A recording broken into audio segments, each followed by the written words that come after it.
Okay, let's talk about 8-2 classifying matter today. Ice cream. Let's get you guys pretty hungry thinking about ice cream right now.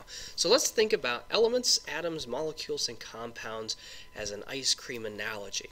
So imagine going to an ice cream store. Let's take here, in Finley, let's take Dietz. Let's say that they have 30 different flavors of ice cream, and we know Dietz has a lot more than that. But those flavors represent the elements, the things that I have available to actually build my dessert from. Now, the smallest amount of ice cream that the store will sell me is a scoop of ice cream. That scoop of ice cream represents an atom. Now, if I want to put 2 or more scoops of ice cream together, let's say 2 scoops of vanilla, this is a molecule. Now, if my molecule has more than one flavor of ice cream, so let's say vanilla and chocolate, we call that a compound. Now, my hope is this little analogy that we're going to use throughout this PowerPoint will help you learn elements, atoms, molecules, and compounds, and will be easier for you guys to comprehend that. All right, so let's go ahead and move on. Let's first talk about elements. An element is a substance that cannot be broken down any further by either physical or chemical means. It is the simplest substance that we have. It's already broken down as far as it's going to go. It can be represented by 1, 2, or 3 letter symbols. For example, there's hydrogen, there's a 1-letter symbol. Here's calcium, there's 2-letter. Our 3-letter symbols aren't on this one, but there are 3-letter symbols also that are represented on the periodic table.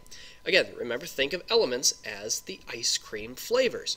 And of course, we find all these on the periodic table of the elements. And there's tons of information. We're not going to learn a lot about it this year. You'll learn more about it, I believe, in 7th grade.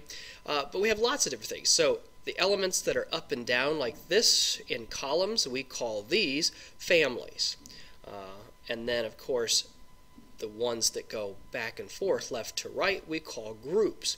And of course, these are all broken down. So this right here would be the alkali metals family. This one right here would be the alkaline earth metals. Transition metals are here in the center. Then, of course, you have the boron, the carbon, the nitrogen, the oxygen families. Over here, you would have the halogens, and then, of course, finally, your noble gases.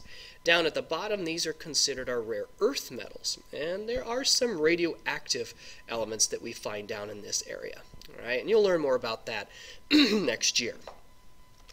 All right, so elements. Elements can now be classified into 2 groups.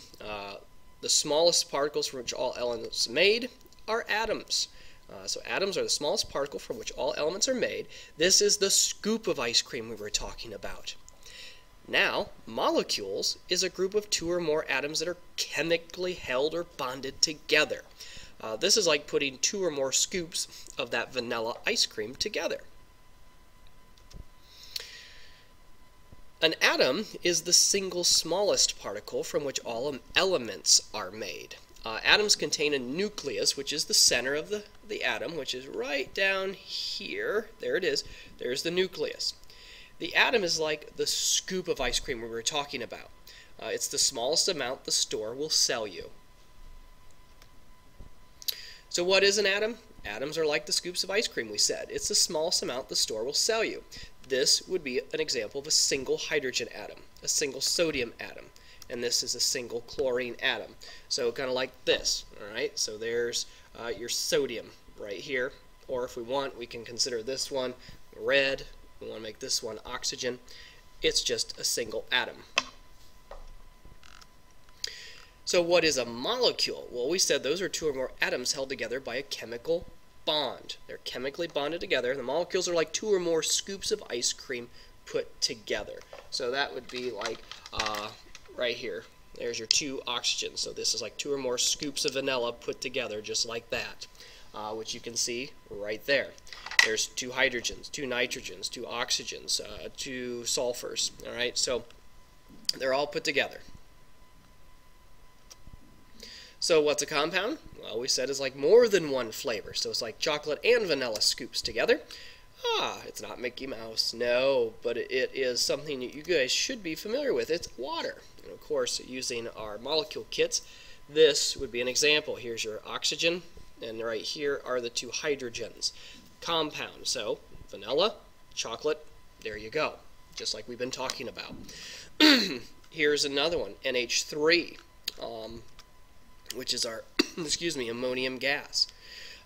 So those are compounds. A compound is a substance that is composed of two or more different elements that are chemically combined.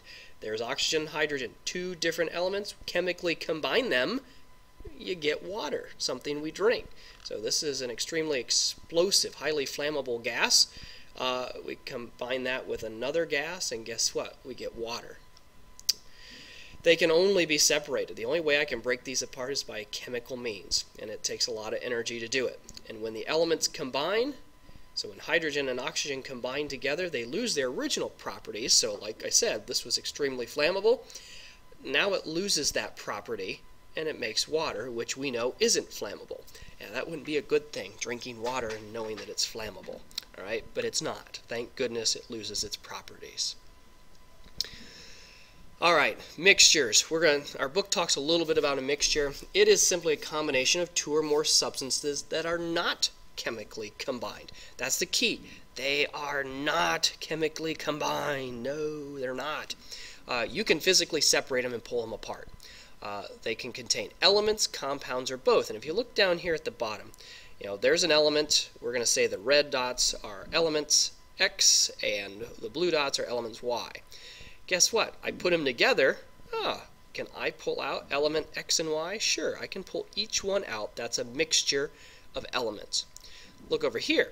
Now they've chemically combined together to form a compound. See, there's we can think of that as water right there. These are a mixture of compounds. All right, they're all water. I can pull them apart if I want. Each one. I can't break this apart, but the actual compounds can be separated. That's a mixture. Some examples of mixtures. Here's A. All right, this is just a mixture of one atom.